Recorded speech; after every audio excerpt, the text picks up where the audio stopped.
In this video, you will see the solution to the practice exercise Mansard roof. In this exercise, we must create a mansard roof which is formed of two separate roofs. First, we must create a sloping roof and assign a cutoff level, and then create a second flat roof that will form the completed mansard roof. The outline of the flat roof will be constrained to the edge of the sloping roof, and we will test those constraints by editing the angle of the sloping roof. I have the exercise file of this roof open, and we can see the building upon which we need to create the roof. Looking a little closer at the levels, we can see that the walls go up to level 4, and we also have level 5 for the top of the mansard roof. To create the roof, we'll first open the level 4 floor plan view. And here we can see the line of the walls that go up to level 4. So to create the roof, we'll go to the Architecture ribbon tab, and from the Build panel, we'll click on the Roof by Footprint tool. Looking at the type selector, we can see that we have the generic 9-inch roof type selected.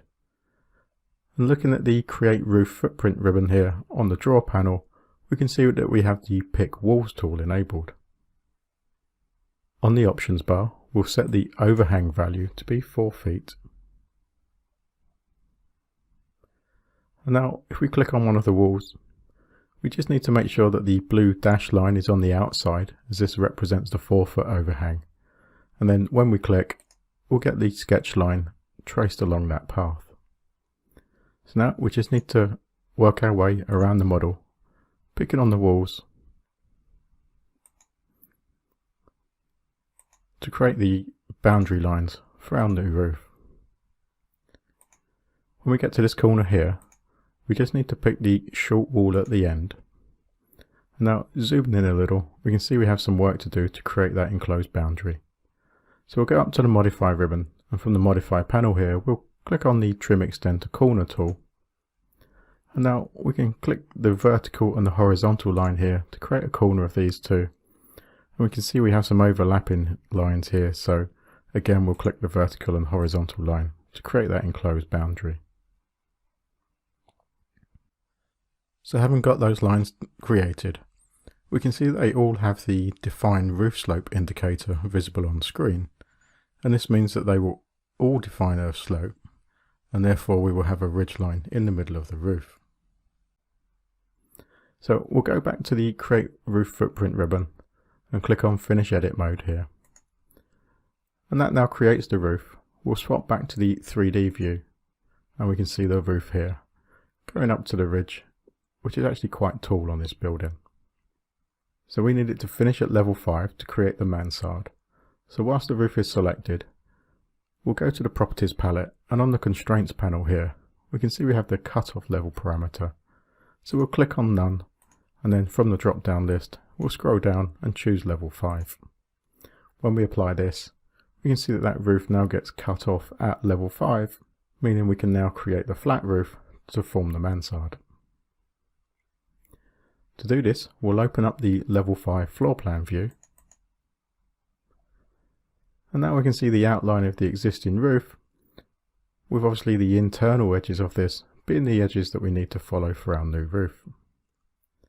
To create the new roof, we'll go to the Architecture ribbon tab, and from the Build panel here, we'll click on the Roof by Footprint tool.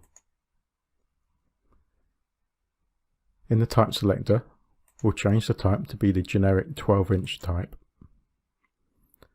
And now going across to the Create Footprint ribbon on the Draw panel, we can see that we have the Pick Walls tool enabled, although we don't actually have any walls to pick, so we'll swap this to be the Pick Lines tool.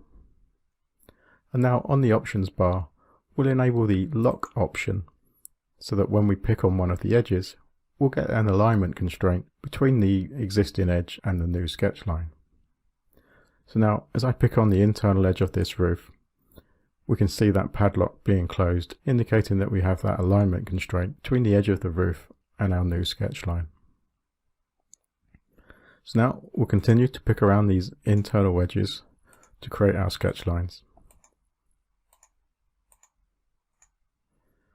And once we have them all picked, we can see that we've got that internal boundary. However, we can see that we also have the slope indicator visible. So I'll click Modify to finish the Pick Lines tool. And now we'll select the sketch lines. So I'll hold down the mouse button and just use a window selection to pick them all. And going over to the Properties palette, on the Constraints panel here, we can see we have Defines Roof Slope. And we'll uncheck this. And once that's applied, we can see that that slope indicator is gone and none of these edges will define slopes. So we'll go back up to the Ribbon tab and click on Finish Edit Mode to create that roof.